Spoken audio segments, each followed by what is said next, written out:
Cada estrela que vemos brilhar no céu é uma esfera luminosa de gás superaquecido, maior do que qualquer planeta.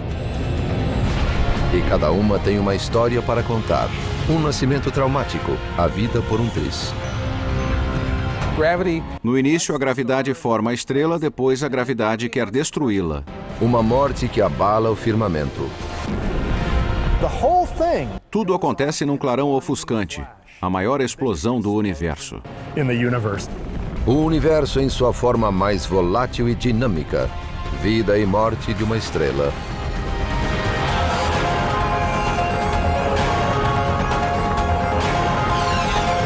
O universo, vida e morte de uma estrela. Distribuído por Logon, versão brasileira Sérgio Moreno. Como cidades reluzentes no deserto, as galáxias emergem da grande escuridão do universo. São compostas de bilhões de luzes ofuscantes, chamadas de estrelas. Há bilhões e bilhões de estrelas. Só em nossa galáxia existem 400 bilhões de estrelas. Mas como nasceram essas estrelas? Como irão morrer? E como é possível que todos os seres humanos na Terra devam a vida à morte de estrelas? A busca por respostas começa aqui, numa nuvem de poeira e gás que paira no deserto interestelar. Você está olhando para os pilares da criação. Os pilares da criação são um berçário estelar. Novas estrelas estão em processo de nascimento nas áreas centrais. Localizados a 7.000 anos-luz da Terra, os pilares são parte da nebulosa Eagle, apenas uma de bilhões de regiões formadoras de estrelas no universo. Os pilares são grandes nuvens de poeira e gás hidrogênio. Na tabela periódica na aula de química, elementos mais leves ficam no alto, como hélio e hidrogênio, e os mais pesados embaixo. O hidrogênio é o elemento mais leve, simples e abundante do universo, e é o principal componente das estrelas. Dentro de uma nebulosa, concentrações de gás e poeira formam pequenas nuvens no decorrer de milhões de anos, unidas por uma força muito familiar.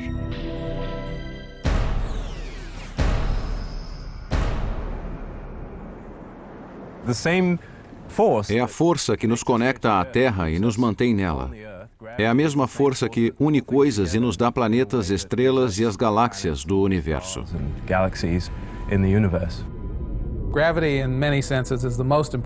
A gravidade é a força mais importante da astronomia. Quando a gravidade atua no universo, o que ela produz de mais básico são estrelas. Elas são a unidade básica gerada quando a gravidade une massas. Cada nuvem que se contrai produz de dezenas a milhares de estrelas. Para formar uma estrela como o Sol, de 1,5 milhão de quilômetros de diâmetro, é preciso uma concentração de gás e poeira 100 vezes maior do que o nosso sistema solar. Quando se formam, essas nuvens são extremamente frias, centenas de graus abaixo de zero. Mas à medida que a gravidade as fragmenta e comprime, o calor começa a aumentar. Em centenas de milhares de anos, a nuvem adquire a forma de um disco. A gravidade atua no centro do disco e o transforma em uma esfera, onde o calor chega a temperaturas de 2 milhões de graus. Esse sistema resplandecente agora é chamado de protoestrela. 10 milhões de anos mais tarde, o centro de hidrogênio da estrela incipiente ferve a uma temperatura de 18 milhões de graus. Então, acontece algo inacreditável. O centro torna-se tão quente que consegue suportar a fusão termonuclear. Thermonuclear fusion. Fusão termonuclear. Quer dizer, é muito quente e átomos pequenos viram grandes. Átomos de hidrogênio movem-se tão rápido que se fundem e formam um átomo de hélio. Essa reação nuclear fornece energia para manter a estrela viva. e se transforma em fonte constante de luz e calor. Ela tem brilho próprio e produz o próprio calor. Isso, em essência, é o que define uma estrela. Se há fusão, você tem uma estrela. Depois de nascer, a vida de uma estrela será uma batalha contínua, uma luta ferrenha contra a força da gravidade.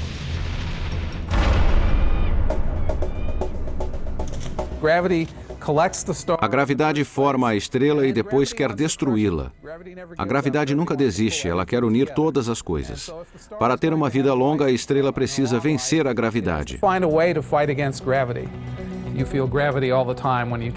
Sentimos a força da gravidade ao saltar, escalar uma montanha, há sempre a gravidade nos puxando para baixo. Para lutar contra a gravidade, você precisa aplicar uma força na direção oposta.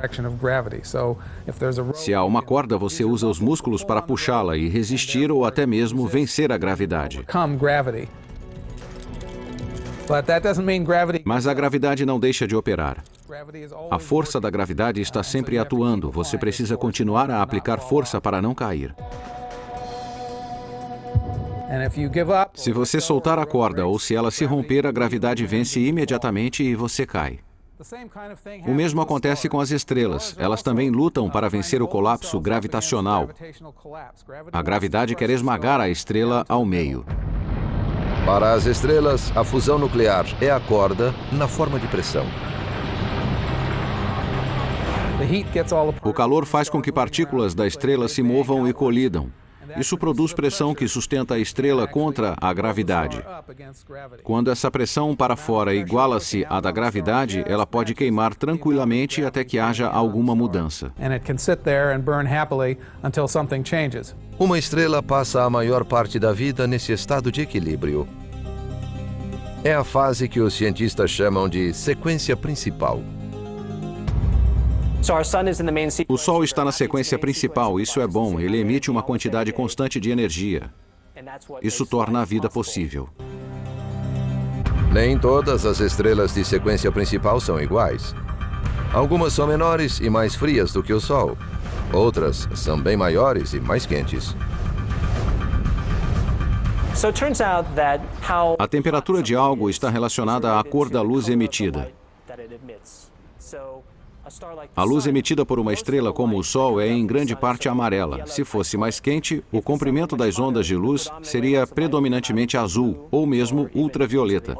Estrelas mais frias emitem mais luz vermelha. Estrelas pequenas, frias e vermelhas, tais como Centauro, a estrela mais próxima do Sol, são conhecidas como anãs vermelhas. Elas podem ter até 1/10 da massa do Sol e temperaturas inferiores em milhares de graus. As anãs vermelhas são as estrelas mais comuns do universo. Há muito mais estrelas de baixa luminosidade como as anãs vermelhas do que estrelas como o Sol. Mas no céu noturno não vemos esses tipos de anãs porque elas são muito fracas. Vemos as raras e brilhantes, que estão muito longe. Do outro lado do espectro estão as estrelas grandes e azuis de sequência principal. Com temperatura superficial média de 25 mil graus centígrados, elas chegam a ter 20 vezes a massa do Sol e até 10 mil vezes mais luminosidade. A massa é determinante na vida e na morte de uma estrela. Massa é o fator que determina a história de vida de uma estrela. As estrelas com maior massa têm vida muito mais curta que as estrelas com menor massa. Isso pode parecer estranho. Com mais combustível para queimar, deveriam viver mais. É estranho que estrelas maciças queimem seu combustível mais rápido que as de massa menor. Imagine 2 jogadores sentados numa mesa de blackjack. Espera-se que aquele com mais dinheiro, ou seja, mais combustível para queimar, permaneça mais tempo. Mas e se o jogador com mais dinheiro fizesse grandes apostas a cada rodada? Um jogador com dinheiro que aposta $10.000 por vez vai queimar esse dinheiro muito mais rápido. Quanto mais massa, maior a temperatura, a pressão e maior a taxa de fusão. Tudo é muito mais rápido quanto maior a massa. É um cálculo simples. Quanto combustível você tem e qual a taxa de conversão.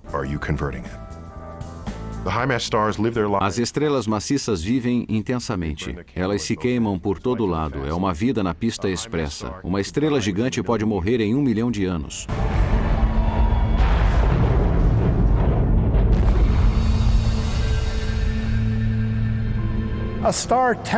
Uma estrela 10 vezes mais maciça que o Sol viverá apenas 1/1000º da vida do Sol. Se a vida estimada do Sol é de 10 bilhões de anos, essa estrela poderá viver apenas 10 milhões de anos.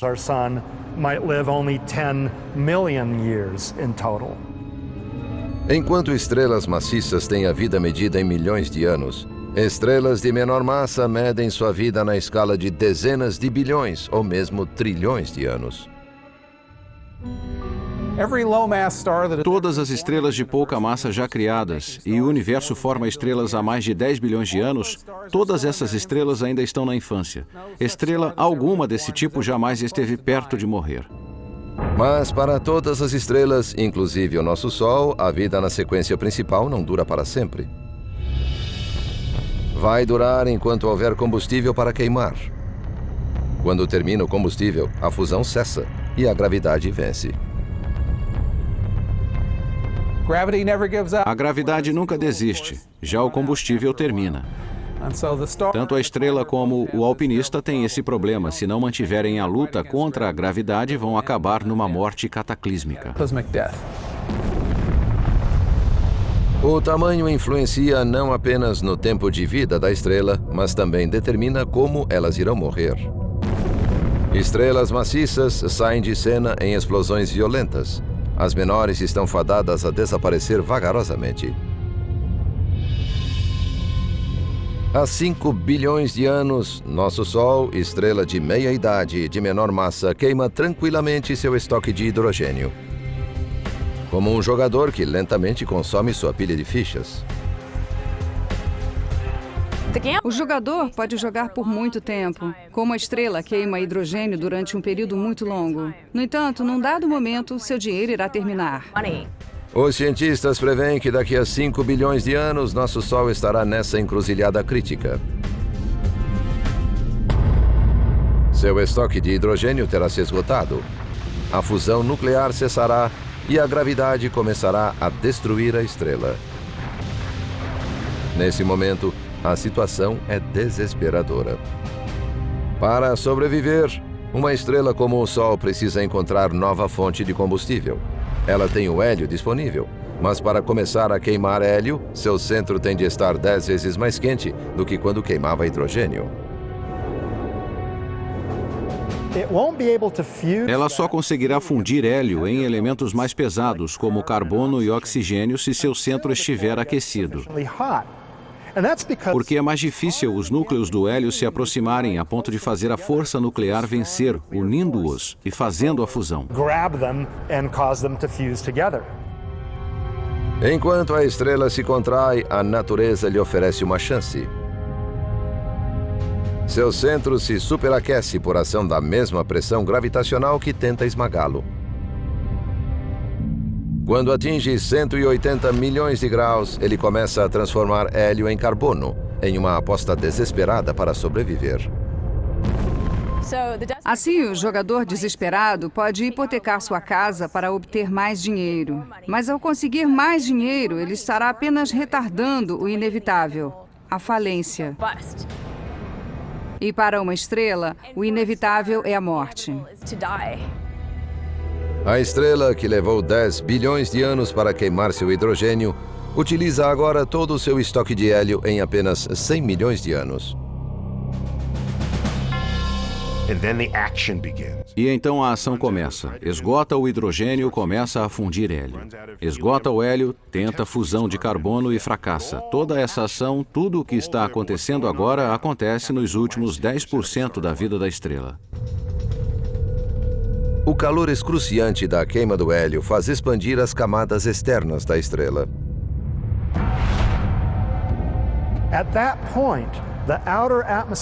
Nesse momento, a atmosfera externa da estrela está presa pela gravidade de forma tão fraca que começa a evaporar.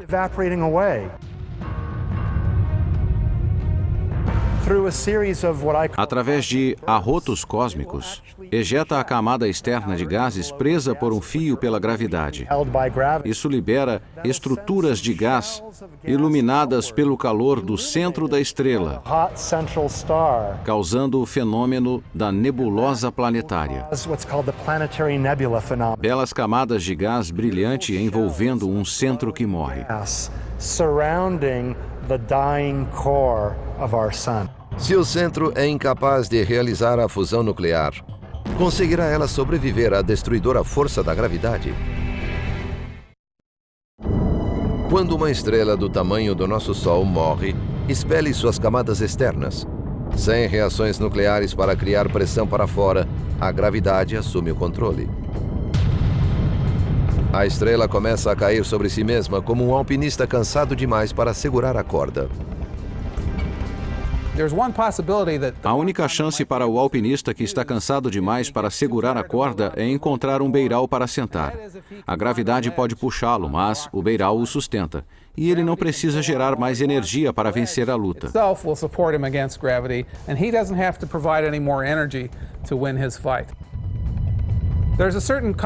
Há um certo tipo de estrela do qual nosso Sol é um exemplo, que consegue achar uma saída nessa luta contra a gravidade. A estrela contraída encontra amparo em lugar inesperado. Os elétrons, pequenas partículas atômicas de carga negativa. Elétrons não gostam de ser comprimidos, de ficar muito perto uns dos outros, porque os elétrons não gostam um do outro. Compactados o suficiente, a pressão gerada pelos próprios elétrons pode manter a estrela contra a gravidade. Quando o centro da estrela que está morrendo é esmagado e adquire o tamanho da Terra, a chamada pressão degenerativa dos elétrons vence. A gravidade não consegue mais desintegrar a estrela. Ela esfria e se transforma em um bizarro remanescente estelar denominado anã branca, como, por exemplo, a Sirius B, vista tenuamente ao lado de sua companheira Sirius, a estrela mais brilhante do firmamento.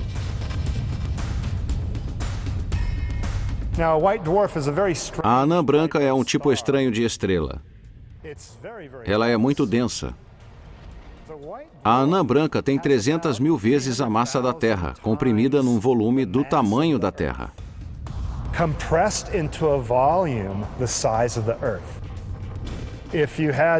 Uma colher desse material pesaria algumas toneladas. É incrível. Quando se torna uma anã branca, uma estrela do tipo do Sol está no estágio final da vida. Mas ainda não está morta. Continuará a brilhar por bilhões de anos enquanto gradualmente irradia toda a sua energia. Gosto de chamar as anãs brancas de estrelas aposentadas, porque toda a luz que irradiam é energia acumulada durante a vida normal como estrelas, enquanto faziam fusão de elementos leves em pesados, assim como faz o nosso Sol. Estão gastando suas economias, são estrelas aposentadas. Esse será o destino do Sol. Mas algumas anãs brancas poderão ter uma última chance, graças à ajuda de um amigo. Porque, embora o Sol seja um solitário cósmico, mais da metade das estrelas tem pelo menos um companheiro durante a vida. A maioria das estrelas é parte de sistemas estelares binários ou múltiplos. Estrelas binárias podem ter destino diferente daquele das estrelas simples. Se uma anã branca está gravitacionalmente ligada a outra estrela dentro de um sistema binário, ela pode lhe roubar energia vital. Essa anã branca, pequena, porém muito densa, exerce tal força gravitacional que começa a sugar uma torrente de gás hidrogênio. Se ela pegar substância da estrela companheira e conseguir aumentar sua massa, a certa altura alcançará um limite instável, cerca de 40% maior que a massa de nosso Sol. Nesse ponto, a anã branca sofre uma explosão catastrófica. Tudo se queima num clarão ofuscante chamado de fuga termonuclear da estrela inteira. Essa imensa explosão é chamada de supernova do tipo 1A. Se nosso Sol fizesse isso, mas não o fará, ele morrerá de forma silenciosa. Mas se fizesse, só um protetor anti-supernova com filtro de bilhões nos protegeria do clarão ofuscante. O astrônomo Alex Flipenko, da Universidade de Berkeley, na Califórnia, é um dos mais bem-sucedidos caçadores de supernovas. Sua equipe descobriu mais de 600 delas na última década. Um feito incrível, visto que surgem talvez 2 vezes por século em cada galáxia. Procurar supernovas é como observar através de binóculos um estádio de futebol lotado para encontrar uma pessoa tirando foto com flash em dado momento. Se for checar pessoa por pessoa, será muito difícil encontrar quem está tirando foto com flash. Flipenko aumenta as chances estendendo a busca para além das estrelas simples, ou mesmo de galáxias simples.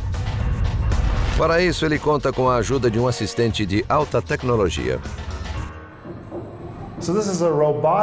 Esse é um sistema robótico para rastrear estrelas explodindo, as supernovas. Ele foi programado para fotografar roboticamente 1000 galáxias por noite. Ao fim de uma semana, fotografa de 7 a 8 mil galáxias. Então, reinicia o processo comparando novas fotografias com as antigas. Em geral, não há nada de novo, mas às vezes uma estrela queima, uma supernova explode, e você vê na fotografia um ponto luminoso que não estava em nenhuma das fotografias anteriores.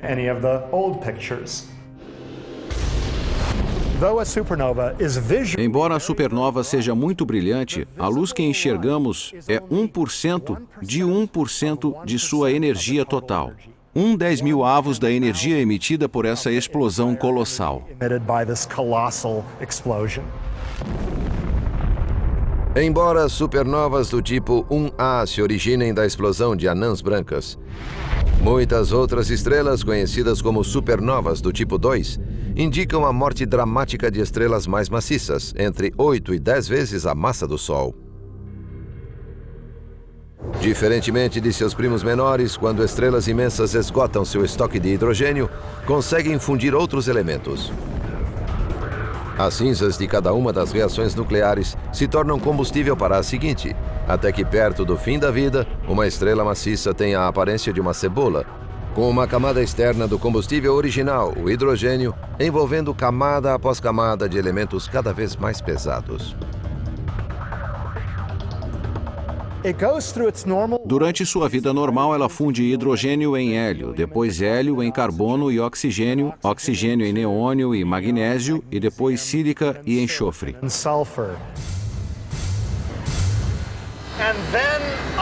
E depois o ferro.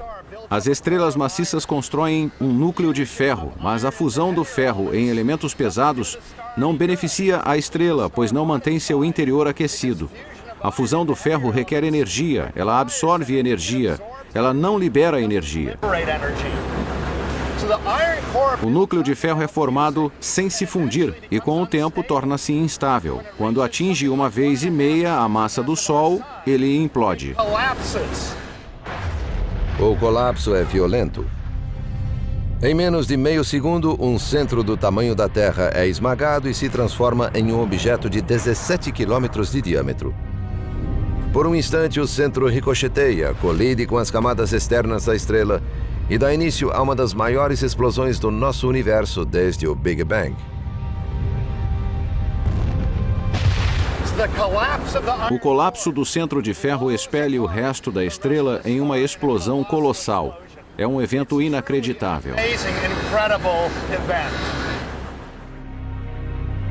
Os cientistas sabem que as supernovas representam mais para o universo do que magníficos espetáculos visuais.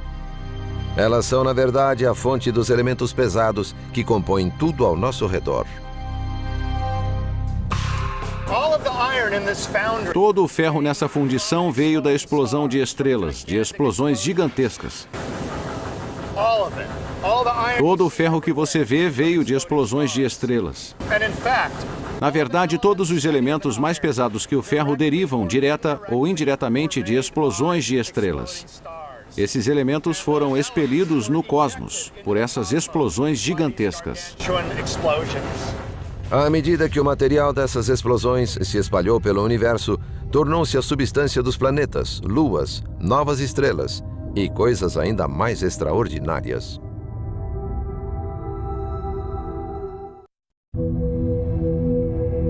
Se pudéssemos traçar nossa origem até o mais remoto início, descobriríamos a explosão de uma estrela em nossa árvore genealógica.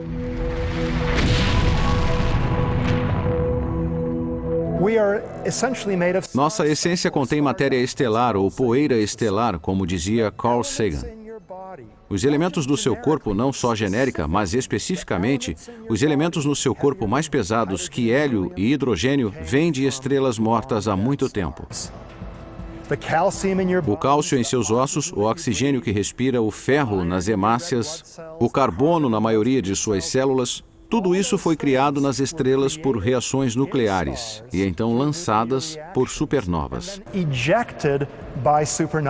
E os elementos mais pesados do ferro para cima foram gerados pelas explosões em si, pelas supernovas.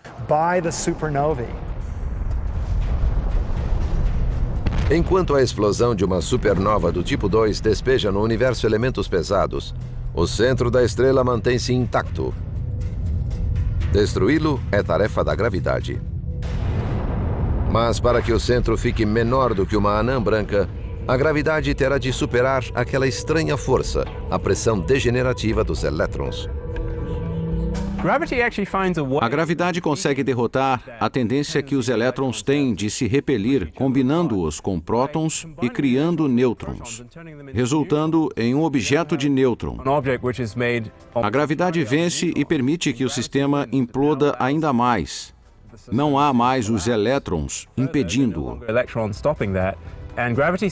E a gravidade parece ter vencido, só que os nêutrons também não se gostam. E o que sobra é um novo objeto estável ainda menor e mais denso, chamado estrela de nêutron. Comparadas com as estrelas comuns, as estrelas de nêutrons são pedrinhas cósmicas. Podem ter apenas 17 quilômetros de diâmetro.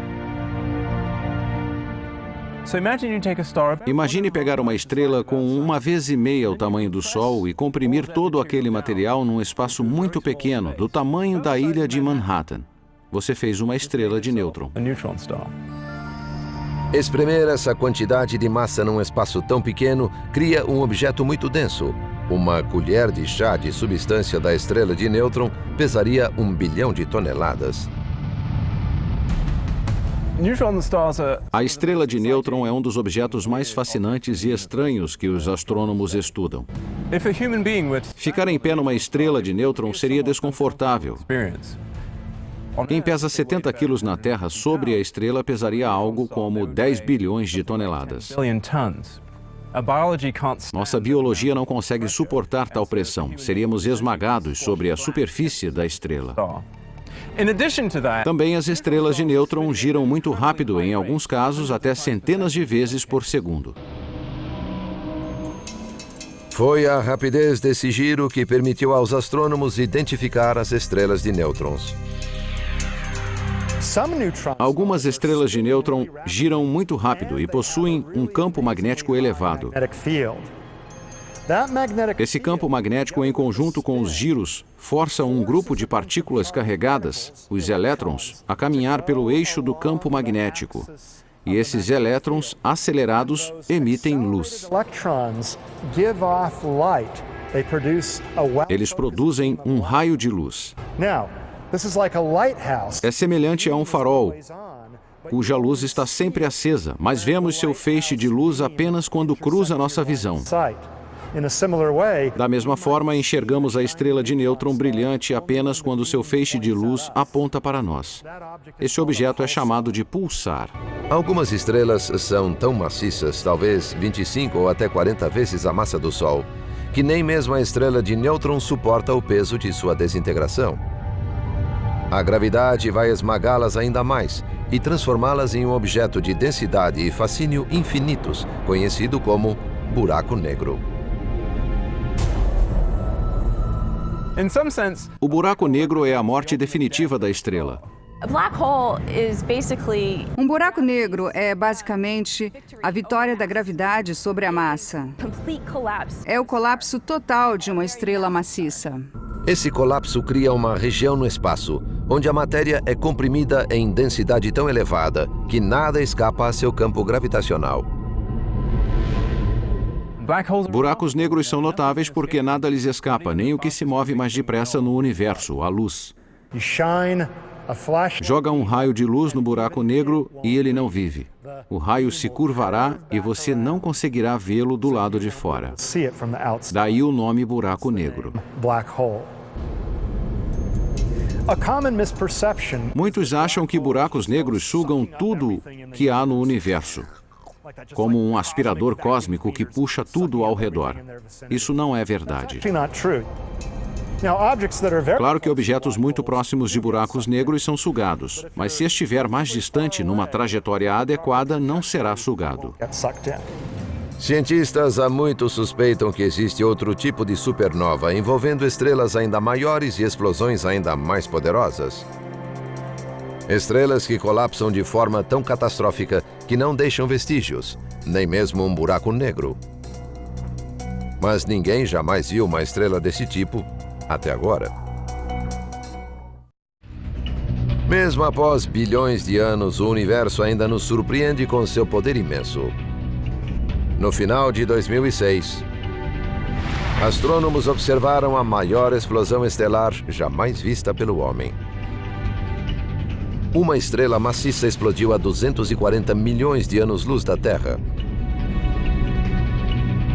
Alex Filippenko e sua equipe da Universidade de Berkeley, na Califórnia, espantaram-se com o poder da explosão. A energia emitida foi 100 vezes maior que a energia de uma explosão maciça comum. Foi uma explosão incrível, realmente muito poderosa. Uma supernova comum é resultado da explosão de uma estrela 10 vezes maior que o Sol. A supernova 2006 GY, por incrível que possa parecer, nasceu de uma estrela de massa 150 ou 200 vezes a massa do Sol. É a estrela mais maciça jamais vista. Os cientistas ainda estudam a repercussão da explosão, mas acham que a supernova 2006 GY tem muito a revelar a respeito das primeiras estrelas que povoaram o universo. Achamos que a primeira geração de estrelas era muito maciça e que explodiram devido a esse mecanismo. São essas mega explosões que semearam os elementos pesados nos primórdios do universo. Essas estrelas extremamente maciças são as maiores fábricas de ferro do universo. Uma única estrela 150 vezes mais maciça do que o Sol pode produzir de 20 a 25 vezes a massa do Sol em ferro. É incrível. No ciclo da vida, na Terra e no cosmos, quando as estrelas morrem, sobretudo as de mortes espetaculares, estrelas maciças que produzem elementos pesados no centro, elas plantam sementes para próximas gerações de estrelas e aumentam a chance de haver planetas nas próximas gerações, planetas que tragam consigo componentes da vida. As supernovas não são os únicos eventos energéticos na vida e na morte de uma estrela. Nesse exato momento, há no universo milhares de pares de estrelas executando brilhantes danças de fogo. Para algumas, essa dança terminará em catástrofe. O astrofísico Joshua Barnes, da Universidade do Havaí, estuda o que acontece quando ocorre uma colisão de estrelas. Não temos a sorte de ver a colisão de estrelas. Duas estrelas a ponto de colidir são um único ponto de luz, mesmo no maior dos telescópios. É preciso investigar tais fenômenos no computador. Usando modelos computadorizados, os astrofísicos podem escolher quaisquer pares de estrelas e verificar o que acontece quando elas sofrem um choque estelar. Os modelos fazem uma suposição e observam o que acontece. É como o estudo da colisão de dois carros. Leva-os ao estacionamento e colide um contra o outro sucessivas vezes e verifica o resultado. Entre as colisões mais explosivas verificadas pelos modelos astrofísicos está o choque entre duas estrelas de nêutron. Geralmente ficam unidas e circulam uma ao redor da outra. E ao circular, alteram o tempo-espaço ao redor, criando ondas de energia. A energia despendida desacelera as estrelas que se aproximam e circulam a centenas ou mesmo milhares de vezes por segundo. O evento final é muito dramático. Quando duas estrelas de nêutron colidem, elas estão se movendo quase na velocidade da luz. Embora a colisão final dure apenas uma fração de segundo, ela libera mais energia do que aquela gerada pelo Sol em toda a sua vida. Graças aos modelos gerados no computador, podemos prever o que aconteceria se uma anã branca muito densa colidisse com o nosso Sol. Seria um evento aterrador.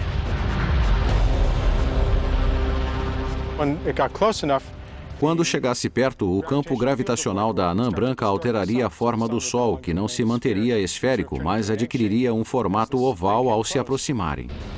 Quando a anã branca atinge o Sol com velocidade supersônica, sua gravidade emite uma enorme onda de choque através da estrela.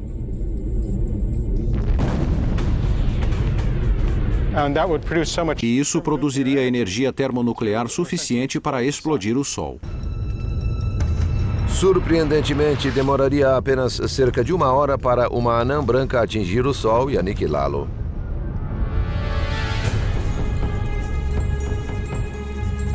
Se isso acontecesse, a vida na Terra estaria condenada.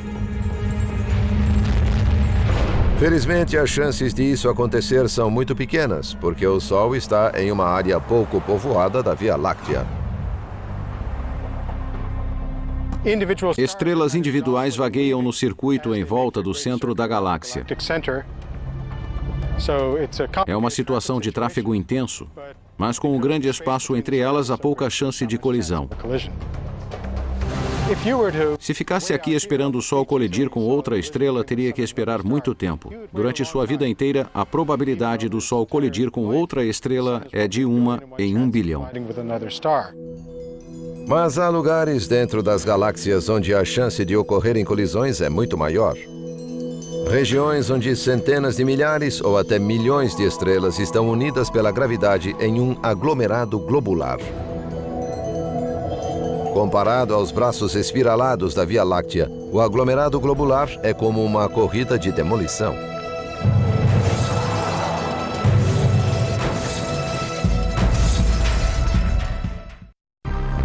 A chance de duas estrelas colidirem nos braços espiralados de nossa galáxia é apenas 1 em 1 bilhão. Mas em um aglomerado globular, a densidade estelar é 1 milhão de vezes maior do que em qualquer lugar da Via Láctea. Na Via Láctea, todo mundo anda na mesma direção. No aglomerado globular não há movimento organizado. As estrelas se movimentam ao redor do centro, em órbitas alinhadas em diversas direções. Algumas vão numa direção, outras na direção oposta. Nessa caótica e tumultuada situação, estrelas colidem em média 1 vez a cada 10.000 anos. Todas as estrelas num aglomerado nasceram por volta da mesma época. Assim, quando os astrônomos observam antigos aglomerados, não esperam encontrar estrelas jovens, mas um aglomerado globular costuma esconder visitantes misteriosos. Estrelas grandes e azuis, muito mais jovens do que as pequenas e fracas ao redor. Essas estrelas, aparentemente impossíveis, são chamadas Blue Stragglers. O mistério das Blue Stragglers é que são mais jovens do que deveriam. Qualquer estrela com essa massa e luminosidade teria morrido bilhões de anos atrás, num desses aglomerados. A charada é, de onde vêm esses objetos? Como entraram no aglomerado de estrelas? O astrofísico Joshua Barnes está convencido da resposta. Ele acredita que as Blue Stragglers resultam da colisão entre estrelas mais velhas e mais fracas da sequência principal. Uma colisão entre duas estrelas de sequência principal do porte do Sol é, na verdade, relativamente suave. A gravidade mútua das estrelas prende-as numa espiral. Elas perdem energia de movimento e retornarão em passagens subsequentes. Elas aquecem e se expandem, espiralam uma ao redor da outra em rondas múltiplas, uma mais perto do que a anterior, até que se encontram e se fundem. No final, em vez de dar início a uma catástrofe, as duas estrelas se fundem para criar uma estrela mais maciça. Você está basicamente juntando duas estrelas velhas e pequenas e formando uma única estrela 2 vezes mais maciça. E por ser mais maciça, ela é mais brilhante e azul que as outras do aglomerado, por isso parece estar desgarrada das demais. Enquanto o mistério das Blue Stragglers parece estar solucionado, nos céus explode um objeto estranho que desafia a ciência. Buracos negros, estrelas de nêutron e anãs brancas representam o fim da fascinante vida estelar. Mas há outros objetos celestiais estranhos que nunca tiveram a chance de brilhar. Não são exatamente planetas, não são exatamente estrelas. São as anãs marrons. A anã marrom é uma estrela que não vingou. O astrônomo da Universidade do Havaí, Michael Liu, investiga esses objetos furtivos. Estrelas produzem muita luz, é fácil ver a grandes distâncias, mas anãs marrons têm temperatura muito baixa, portanto emitem pouquíssima luz. Por isso só podemos vê-las quando estão perto de nós. Uma anã marrom tem os mesmos componentes de uma estrela, mas não tem massa suficiente para sustentar a fusão nuclear. Se ela nasce com 8 vezes menos massa que o Sol, não consegue produzir a própria energia, é uma estrela falida. Sem a fusão, essas estrelas falidas começam a agir como planetas. Em uma espaçonave cruzando a superfície de uma estrela, você não veria nuvens, montanhas, nada disso. Na anã marrom, as coisas se modificam. Sua atmosfera é, de certa forma, uma versão maior de Júpiter. Júpiter tem as estruturas de anéis e nuvens em sua superfície.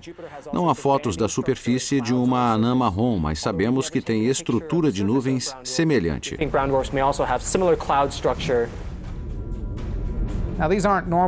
Mas não são nuvens comuns como as que temos na Terra. Elas são feitas de vapor de ferro. E quando ficam bem grossas, chove gotas de ferro nas nuvens. Ninguém gostaria de estar lá. São gotas de ferro derretido. Até hoje, os astrônomos localizaram apenas algumas centenas de anãs marrons. E ainda há muitas dúvidas sobre esse furtivo objeto. Sabe-se, por exemplo, que algumas delas têm discos de poeira e gás ao seu redor. Mas esses discos podem se transformar em planetas? Esse é apenas um dos muitos mistérios a solucionar em nossa investigação das estrelas. Mas a ciência já revelou que o universo é um reino mágico de gigantes e anões, stragglers e supernovas. E oculta na explosiva história das estrelas, encontraram a história do próprio cosmos e o segredo para entender nossas próprias origens.